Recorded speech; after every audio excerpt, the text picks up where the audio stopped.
But on the subject of Liverpool, Jurgen Klopp, Simon, Your Honour, picked up from last season by digging out the 12:30 kickoff. I think this was pre-match at Watford at the weekend. Now, they tried to move the Watford game to the evening, allowing more turnaround time so that Liverpool could bring back their South American contingent from international duty.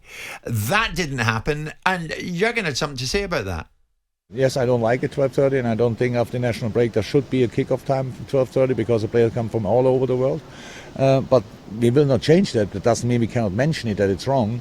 And we accept the rules. We showed here up. We went in a hotel the day before. We flew here yesterday, so we did everything what we have to do. And then we play football. We don't go for excuses. It's still not right. No, because how can you play players on Friday morning at 1:30 and the next game is 12:30 the next day? That makes really no sense. I think we all agree on that. Well, Jurgen says we all agree on that. He's got a bit of history there with our own Des Kelly. He does. Over a considerable period of time. Has he got a point? Yes, I do think he has a point. Unfortunately, the tragedy for him is that football is run by broadcasters because broadcasters write the checks out. And as a result of that, it is simply a situation where football is dictated to by the cost implications of what's required to fund football, and the broadcasters at the front of the queue. He's got a big enough squad. He understands the dynamics of it. So I think it's not necessary to keep on mentioning it, but I think if he's asked the question, there's no point in him going mute. It doesn't make sense for people to be away playing in international games that bring them back on the day before a game and he goes out at 12:30. Have you changed your tune in this, Your Honour? No, not really. No. I think it's an unnecessary evil to serve a greater good. There isn't a need for them to play at 12:30, but because the TV schedules are set in stone, because the broadcasters have paid their money for these broadcast rights, the players and the manager have to accept it. But it doesn't make it wrong for them to say, hang on a second. On the other side of the argument is, don't we want the product to be of the highest quality? Now, where his argument falls down is they've just smacked Watford around 5-0, and it's been of no real significance. And, of course, they're flying back on private jets, and, one that lives in the real world suggests that, well, hang on a second, if I got off a private jet and been pedicured, manicured, and my bottom wiped all the way, I'd probably be feeling quite relaxed. That's quite an image. That's a lovely image, isn't it? But with all things in mind, given the substance, given the context of which he's advancing his opinion in, I don't think he can be found guilty of anything. If he stood on his soapbox and volunteered it, let's say they were talking about the weather and he suddenly popped up with, hang on a second, about this 12:30 kickoff, then you could turn around and say, well, hold on a second, nobody brought that into the conversation. You have to accept what you have to, and we all have to accept things in life. Right. But you were asked a question, and he qualified his answer. So Jurgen Klopp can walk he gets a free pass. man from your courtroom. He gets a pass. Okay, let's see what is next to come on under the discussion of Judge Jordan. Order! Now, we like Paulo Di Canio. And Chelsea fans very much like the cut of the jib of one Romelu Lukaku. But the said Di Canio has come out with the utterings that Lukaku is a functional, dull player. And that Chelsea can't be blamed for their front man going 6 games without a goal. Where do you think Paulo's coming from on this one, Your Honour? Well, again, the framework needs to be put into context. I don't necessarily think he's wrong. I don't think Lukaku is an all-singing, all-dancing, wonderful centre-forward. I think he's a very powerful, very capable footballer, and at 100 million quid, you expect him to be doing a lot of the things that he's doing. You look at his form at Man United, there was a period of time where they really didn't think they'd got anything particularly good on their hands, and his confidence was all over the place, and Mourinho was dropping him, and I know Mourinho was dropping everyone left, right and centre, but he went away from United almost with his tail between his legs. They got a big bag of money back from the fact that they bought him from Everton for an inflated price. The best I saw him was at Everton. Yeah.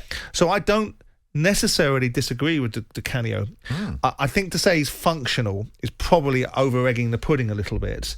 And obviously, he's watched him play in Italy. He's probably watched more of him than we have watched of him because we've seen him come back to the UK and we've seen him in fits and starts over in Italy with the amount of coverage that we have of Italian football. Right. So I don't understand what he's saying, but I also think that watching him play for Chelsea, he is very demonstrative about when he thinks he should have the ball, when he thinks he shouldn't have the ball. I saw a game the other day where he was losing his mind because he wasn't being put in at times when necessarily the opportunity was for the other player who'd created it.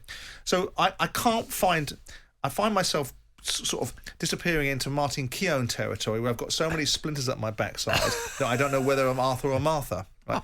So with that in mind, I find both for the plaintiff and for the defendant, which is a very perverse judgment, I understand, but I'm going to make the rules up. It's my bloody court. I'll say what I want. Fair enough and well said, Your Honour. What else is coming under discussion? Order! I wonder what judgment you will pass on this, because whether they like it or whether they don't, Burnley remain winless in 8 Premier League games. It's tricky getting a win in the Premier League, certainly if you're Burnley. And yet, the manager, Sean Dyche, before the game against Manchester City, kind of gave us the impression, well, don't be too surprised at that. You know, the Premier League, I say it all the time, and every manager does, it's tough. You know, the expectation, the demands on yourself, delivering. I'd prefer to be playing well at the moment, which I think we are generally playing well. That is, obviously we've got to tidy up the details. That's quite apparent. It's a reality of the Premier League. It's a tough division. It always is, and especially for teams like us. Not just us. There's a number of teams. It's forever tough. So he is using pragmatism maybe as his line of defence, Your Honour. I wonder what you think of that. I mean, how much notice should we take of league tables early on and the positions of such clubs as Burnley? As laymen, lots, because the football business is all about selling stories on a weekly, daily, hourly basis. What about the new owners? As football the new owners, you know, themselves will look at it from the perspective of the biggest acquisition that they needed to maintain was the contractual signing of Sean Dyche to a new contract, which they've achieved, and they achieved it post the transfer window being closed. The idea that you don't look at the table at any given time is silly, because 8 games into a season, you're giving yourself a mountain to climb, because form and momentum and everything is part and parcel of it. But if you've done this dance before, if you know what it looks like, then you tend to be more relaxed about it. And Sean Dyche will look at it and say, A, I'm unassailable, so I can say what I want. And whatever I say, I'll have a backstop for it, because I didn't get the investment that maybe I wanted, or Burnley start the season like this every single year, or it's early doors, or the wind's blowing from the west, or my aunt's my uncle. He can say what he wants, right?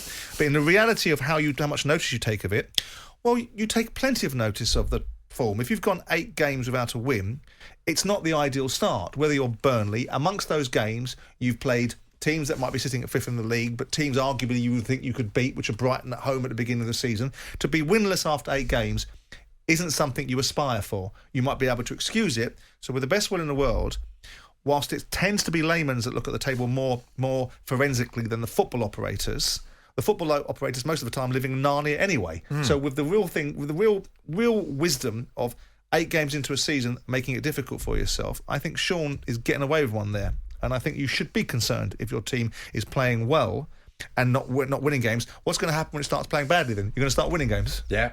Your Honour, thank you very much indeed for that. talkSPORT Breakfast with Laura Woods. Monday to Wednesday morning 6 till 10. On AM, on DAB, via the talkSPORT app and on your smart speaker. talkSPORT.